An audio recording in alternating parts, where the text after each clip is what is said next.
जय जय श्री राम। आज बुधवार को सभी धर्म प्रेम पंचक भी लग चुके हैं। दूसरा पंचक है आज शमत 2079 मेघसर शुक्ल पक्षरी संतमी ने बुधवार 30 नवंबर 2022। संतमी तिथि होगी 8:58 तक। आज का जो नक्षत्र होगा शतभिषा होगा और आज का योग होगा व्याधिपात होगा। चंद्रमा होगा आज का कुंभ का, आज भद्रा भी होगी। सुबह 8:58 से लेके शाम को 8:10 तक भद्रा रहेगी। आज का राहु काल है वो नेतृत्व कोण पर होगा। राहु काल का समय रहेगा आज 12:10 से लेके 1:28 तक होगा। आज बुधवार के दिन अभिजीत मुहूर्त नहीं। अगर आप घर बना रहे हो तो आज ईशान कोण के अंदर आपका मुहूर्त होगा। आप मंदिर बना रहे हो तो वायम कोण पर खात होगा। विवाह या शादी जो चवरी बोलते हैं उनको, मांगलिक कार्यक्रम, उसकी खूंटी होगी वो वायम कोण में होगी। वहाँ वायम कोण में आज नाग देवता का वास है। आप जलाशय बना रहे हो या ट्यूबवेल बना रहे हो तो वो होगा नेतृत्व कोण में। पहले मित्रों मुहूर्त के लिए इस पृथ्वी को नमस्कार करें, फिर आप अपना शरीर पवित्र करें और फिर भूमि पूजन शुरुआत करें। और आज आप अंत तक आप मेरे साथ जुड़े रहें। मैं वीडियो के माध्यम से आपको पुराण में जो हमारी जो पुराण है 18 पुराण, उनमें उनका उल्लेख है जो वृक्ष का, उनके वृक्षों के बारे में आपको जरूर सुनाऊंगा। 10 कुओं के बराबर एक बावड़ी, 10 बावड़ियों के बराबर एक तालाब, एक तालाब के बराबर 10 श्रृंखला और 10 श्रृंखला के बराबर एक पुत्र, और एक पुत्र के बराबर आपका एक वृक्ष जो घर में छाया होती है। जीवन में एक बार आप वृक्ष जरूर लगाएं। जो जन्म में संतान के रूप में प्राप्त होते हैं, छोटे बच्चे को आप कैसे संभालते हो ऐसे आप वृक्ष को संभालो, आपकी मनोकामना भी पूर्ण होगी। जो व्यक्ति पीपल अथवा नीम का जो पौधा, अपने बरगद या किसी इमली का पौधा अपने घर के आसपास में लगा रहा है, वो सारे पापों को मुक्त कर रहा है। उसमें ये भविष्य पुराण के अंदर लिखा हुआ है। बरगद का पेड़ बेलपत्र का है, आंवले का है, पीपल का है, नीम का है। ये भविष्य पुराण में इनका उल्लेख भी है। मैं ऐसे नहीं बता रहा हूँ, जो पुराण में उल्लेख है उनमें लिखा हुआ है वही आपको बता रहा हूँ। जो पौधा रोपण करता, जो वृक्ष लगाता है, उसकी मन की मनोकामना पूर्ण होती है। ये हमने कई बार रिसर्च भी इनके ऊपर किया है, लेकिन वो उनकी आत्मा या उनकी आशीम कृपा भी हमारे ऊपर होती है।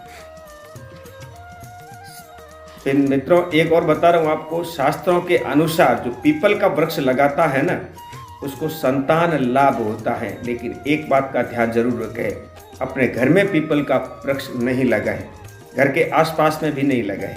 आप सार्वजनिक स्थान पर पीपल का वृक्ष लगाएं, वट वृक्ष का भी लगाएं, लेकिन सार्वजनिक स्थान पर थोड़ा घर से दूर, जहाँ कोई मंदिर, देवालय वगैरह, कुआ, बावड़ी, ऐसा उस जगह पे लगाएं तो उनकी कृपा होती है। अशोक वृक्ष लगाने से घर में शोक नहीं होता है, कोई तरह की अकाल मृत्यु नहीं होती है। अशोक वृक्ष वो लक्ष्मी पूजा में अशोक वृक्ष का पत्ता ही काम में लिया जाता है।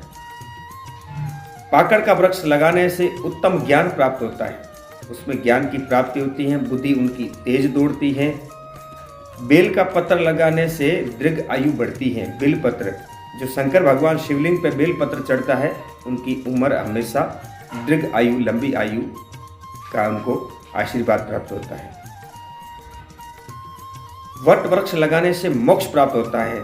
मित्रों आप आज मनुष्य जीवन अपन को कई योनियों में भोगने के बाद में मनुष्य जीवन मिला है, लेकिन इस मनुष्य योनि के अंदर अच्छा कर्म करोगे तो आपको मोक्ष की प्राप्ति होगी।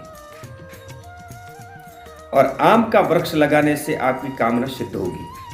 आम का वृक्ष लगाने से आपकी जो मन के अंदर जो कामना है वो सिद्ध जरूर होगी।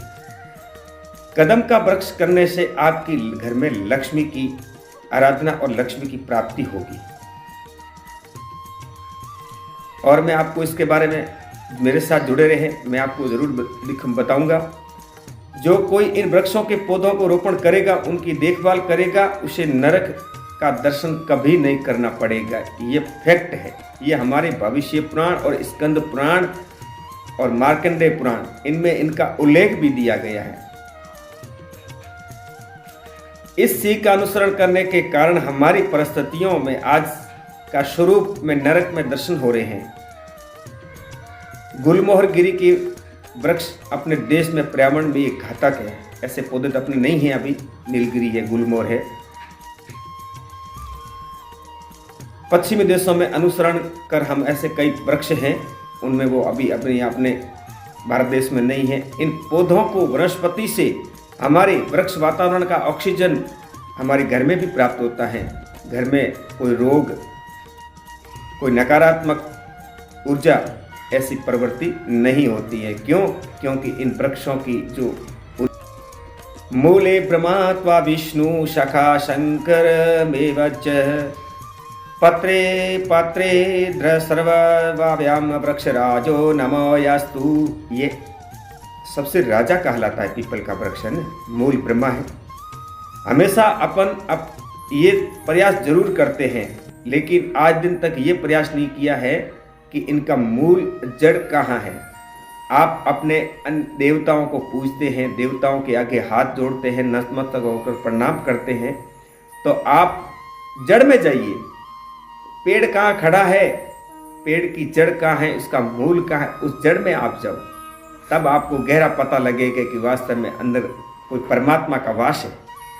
परमात्मा हमेशा मूल निवास में ही विराजमान होते हैं और परमात्मा की दृष्टि हमारे पूरे परिवार पर रहती है। परमात्मा एक अनमोल रतन है। परमात्मा को आप अपने मन और स्मरण के माध्यम से भी आप स्मरण कर सकते हैं। और हमारे शास्त्रों में इनका भी परिणाम भी है। और शास्त्रों में यह कहा गया है कि मित्रों, जो आज मैं एक टॉपिक उदाहरण के तौर पे बता रहा हूं, नीम कितना कड़वा है, जड़ उनकी कितनी कड़वी है, उनकी टहनी कितनी कड़वी है, लेकिन उसके ऊपर जो नींबूड़ी लगती है वो कितनी मीठी होती है। क्यों? क्योंकि इसकी मिठास किसने डाली है, लेकिन वो पता लग जाता है कि मिठास कोई डालने वाला और ही है। उस जड़ को आप पता करो तो भक्ति आरंभ हो जाएगी, परमात्मा की दृष्टि आपके परिवार पे हो जाएगी। ऐसी कामना के लिए मेरे से मिलते रहोगे हमेशा हमेशा के लिए। मैं तो अच्छी अच्छी भावनाओं के उच्चारण भी आपको बताता रहूँगा। मेरी वीडियो के माध्यम से आप और जुड़े रहें। आज इतना ही। जय जय श्री राम। मेरे प्रभु की कृपा, आपके परिवार और आपके स्नेह का आशीर्वाद भी हमारे को मिलेगा और परमात्मा का भी आशीर्वाद मिलेगा। जय जय श्री राम।